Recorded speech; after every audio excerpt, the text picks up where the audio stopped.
안녕하세요. 황나래입니다.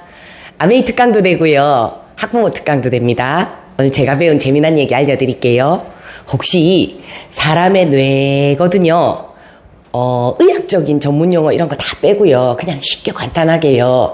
평생 인생을 살면서 뇌를 상, 중, 하로 나눌 수 있는데요. 하의 뇌만 쓰고 인생을 사시는 분들이 있대요. 그래서 하의 뇌를 파충류의 뇌라고 하대요. 파충류의 뇌. 자, 상상해 봅시다. 아이가 이제 태어났어요. 아직 어떤 문화적인 자극을 받았거나 사회적인 발달이 됐거나 이런 거 아닐 때는 아이가 어떻게 하나 보세요. 돌전의 아이들이. 배고프면 울죠. 기저귀 찝찝하면 울죠. 뭐가 불편하면 울기만 울죠. 그러고는요, 좋으면요, 그냥 가만히 있고 그것만 하죠. 그래서 어떤 일에 좋아, 어떤 일에 싫어. 그냥 그것만. 그럼 내가 싫으면 딱 싫어. 이런. 그래서 파충류의 뇌를 쓰고 살기도 한대요. 근데 파충류의 뇌에서 좀 더 발달이 되면 소통이 살짝 된대요. 근데 소통이 누구만큼 되냐면 강아지만큼. 자, 한번 볼게요. 강아지가요, 은근 똑똑한 거 아세요? 강아지는 이 집의 서열을 다 알죠. 그래서 막 자기 좋아하는 거 다 알고. 그래서 어떤 감정이 들어가기는 하지만 그게 지혜로 판단을 하는 게 아니고 기분대로 판단하는. 파충류랑 강아지랑 조금 다른 건 느낌 오세요?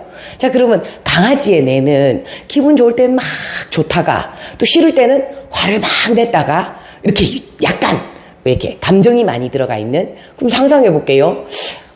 몇 살이 가장 강아지의 뇌를 많이 쓸까요? 5살에서 7살? 혹은 갱년기 엄마. 그쵸? 사춘기도 그럴 수도 있겠네요. 그럼 상상해 보세요. 갱년기 엄마랑 사춘기 아이랑 싸움이 났어요. 정말 심각한 일, 정말 중요한 일인가요? 보면 아무것도 아니에요. 근데 서로 대화할 마음도 없어요. 그냥 싫은 것만 많이 싫다고 얘기해요. 점점점 그냥 서로 마음을 맞춰보려는 노력, 소통하려고 하는 노력을 하지 않고 무조건 거부, 싫다 하고 내가 화를 많이 낼수록 이 사람이 내 마음을 알아줄 거라고 생각하지 않나요? 그쵸? 그러면 자, 볼게요. 심각한 건 뭐냐면 상은 사람의 뇌죠. 우리가 생각하는 지혜로운 뇌. 자, 근데 재밌는 건 뭐냐면 하든 중이든 뇌를 써버리고 나면 그 순간에는 사람의 뇌로 발전이 안 되고 거기서 막혀버린대요. 감정이 너무 치솟아서. 그래서 우리가 예를 들어서 강아지의 뇌로 아이한테 화를 확 내버리잖아요. 그럼 그 순간에는 뇌가 멈춰져서 지혜로운 사람의 뇌가 안 나온대요. 언제 나와요? 조금 시간이 지나서 정신 차리면. 그러면 여러분들 어떤 마음이 드세요? 내가 좀 심했나? 이런 마음이 드시잖아요. 그럼 아이한테 어떻게 하세요? 사과하고. 근데 또 가만히 보세요. 강아지의 뇌로 확 냈다가 사과했다가 확 냈다가 또 사과했다가 애가 보기에 어떨 것 같으세요? 지혜롭지 않죠?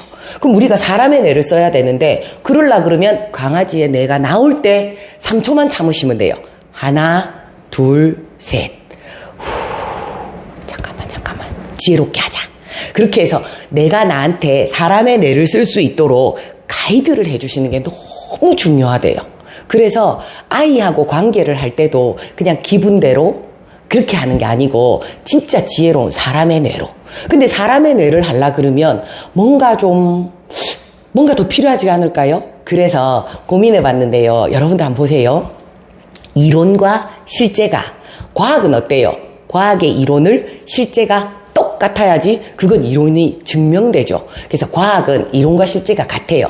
마술은요? 마술도 안에 이론이 있을걸요? 그죠? 그러면 이론과 실제가 같은 건 수학도 같겠다. 맞죠? 근데 이론과 실제가 다른 학문 중에 대표적인 학문이 인문학력. 자, 한번 볼게요.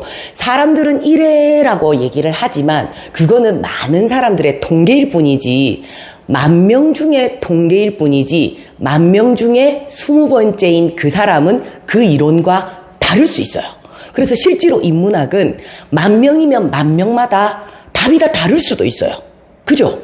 그러면 아메이 사업은 또 우리 아이를 잘 키우는 건 어때요? 옆집의 아이가 그 학원을 보내서 성적이 아무리 올라도 우리 아이는 그 학원을 보내면 선생님하고 교육 방법이 안 맞을 수도 있죠. 그래서 다른 사람들 얘기가 다 중요한 게 아니고요. 아이를 키울 때는 내 아이의 특성, 내 아이의 장점, 내 아이의 개성, 내 아이의 속도가 중요한 것처럼 아메이 사업도 마찬가지예요. 그래서 저는 아메이 사업을 만약에 학문으로 적어보세요 하면 인문학에 들어간다고 생각해요.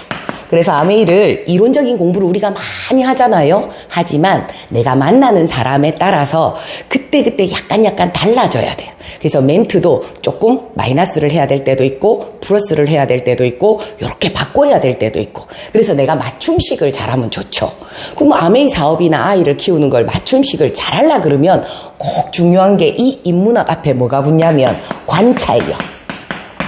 그래서 아메이 사업이나 아이를 잘 키우는 방법은 잘 관찰해서 그 아이의 감정, 그 아이의 성향, 그 아이의 뭔가를 내가 잘 느끼면, 혹은 내가 만나는 그 소비자가 그걸 잘 느끼면 그분이 소비자로 끝날 수도 있지만 소개를 해줄 수도 있고 사업자가 될 수도 있고 또 나와 함께 평생 어떤 인연으로 어떻게 달라질지 모르니까 우리가 해야 될 일은 뭐냐면 그분을 잘 관찰하고 그분한테 맞춰서 할 수 있는 인문학이었으면.